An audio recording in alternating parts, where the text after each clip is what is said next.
trailer in Ohio. And it says she took legal custody of you. Freeze. Ohio? Ohio. My grandmother's never lived in a trailer. She's had the same house for 40 years. In Iowa? Actually, more than 40 years. In Iowa. Iowa. Yeah. Not Idaho, not Ohio, Iowa. It's on a fucking map, people. Come on, it's not that hard. Oh boy. Continue. All right. She took legal custody of you. Yeah. Okay. So I could go to school. Oh, okay, That was the gotcha. only reason. Yeah. And helped you buy musical equipment. She did. Yeah. I'm sad to say that I still owe my grandmother quite a bit of money, but at the same time, I think I've paid her back because I've helped her out over the years with a lot of stuff, and I mean just in the platinum plaques alone, I think she's like She's got a few. we're fine. Oh yeah. I used to get my grandmother a copy with every one that we get, and then suddenly her house was full of them, and she's like, you can stop now, because I have nowhere else to put them. She's still got a stack in one of her spare bedrooms. She's like, I don't know where to put this. I'm putting glasses on it, it's ridiculous. So she's still around. Oh yeah. That's awesome. My grandmother is 88, will be 89 this year, and still works. She worked for 25 years at one place, retired, took a year off, got bored, went back to work. She's been working there for 24 years. Wow. She's a fucking maniac. You wonder where I get it? My grandmother, ladies and gentlemen. And still basically drives herself off and on. You know, she has to walk with a cane or a walker sometimes, yeah. She's so pissed that she had to give up bowling because of her legs. She was mad, dude. I mean, this is a woman who's got stacks of trophies. Like, she was on a league for years. She used to take me out with her on the road when she would go and play, do leagues in different cities and shit. Damn. My grandmother's fucking rad, dude. So you witnessed this. Oh yeah, saw it, man. She could roll. She could roll. She could roll the pill. It was nice. She had a good curve. Yeah. Beautiful. That's awesome. I'm glad she's still around. Yeah, she's fucking amazing. This is in your early 20s. When you were living with your gram, you attempted suicide by way of overdose. Your grandmother drove you to the hospital in Des Moines, which is in Iowa, not Ohio. Yes, thank you. The doctors resuscitated you, and you described this as the lowest point in your life. Yeah, it was pretty low.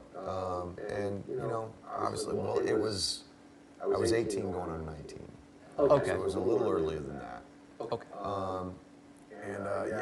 I swallowed a bunch of pills, and my ex-girlfriend's mother came to check on me, found me, took me to the hospital. They fed me Ipecac. Oof. Yeah, Okay. which is awesome. For about 5 years, I couldn't eat pancakes because it tastes like maple syrup, and because it induces vomiting Yes. quite readily. There was no way I was eating pancakes for a while. Then they give you this liquid charcoal that soaks up your stomach and gets you to settle down. So I was laying in the hospital. My grandma came and got me, and then she brought me home. She was obviously very disappointed. I kind of laid on the couch for a while, and the VMAs were on. And Wait, do you remember what year? it was 91, I think, 90 or 91. Okay. It was the year that Faith No More first played. They played Epic, and it was Awesome. amazing. And it kind of re-energized my whole will to make music. Like, they were so good, they were so powerful, and it was so different than anything I'd ever seen, you know, that they really kind of got me off my ass. And that's when I started writing again, started kind of, making music again. So if it wasn't for Faith No More, I wouldn't be here. Well, thank you, boys. It says you met your father for the first time as an adult, and that you... I was 30. 30, okay. You now have a relationship with him, although you've said your paths do not cross all that often. Yeah, I mean, he has his life, I have mine.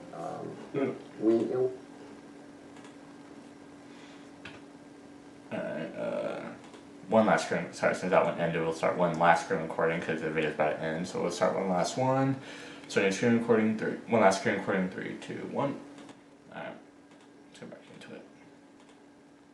Yeah, I mean, he has his own life, I have mine. We touch base, he's very much like me, like, sometimes it's just, I'm one of those people who's very comfortable in his own skin. Like, I don't need a lot of company. I don't need a lot of anything. You know, I can kind of do my own thing and be all right. And he's kind of the same way. So every once in a while, you know, we kind of touch base and make sure everybody's good. And, you know, toes and fingers are all accounted for. And other than that, you know, it's all good. Cool. It says that, you know, with past alcohol abuse problems, your wife at the time, Scarlett, helped you through tremendously, as well as keeping you from committing suicide. You said that, that you had attempted to jump off an 8th floor balcony of the Hyatt on Sunset Boulevard in 2003, but somehow she stopped you. But then there's a contradiction that says your friend Tom Hazard stopped you. Tom Hazard.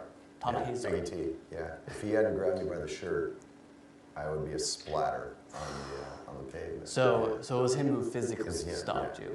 Yeah. Okay. And then you know, I woke up the next day and I was like, I'm done.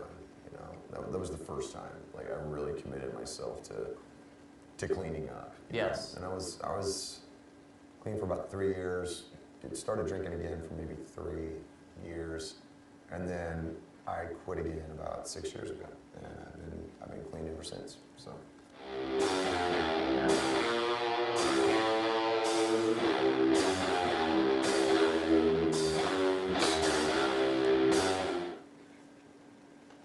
Alright, we're gonna end that. Trapping.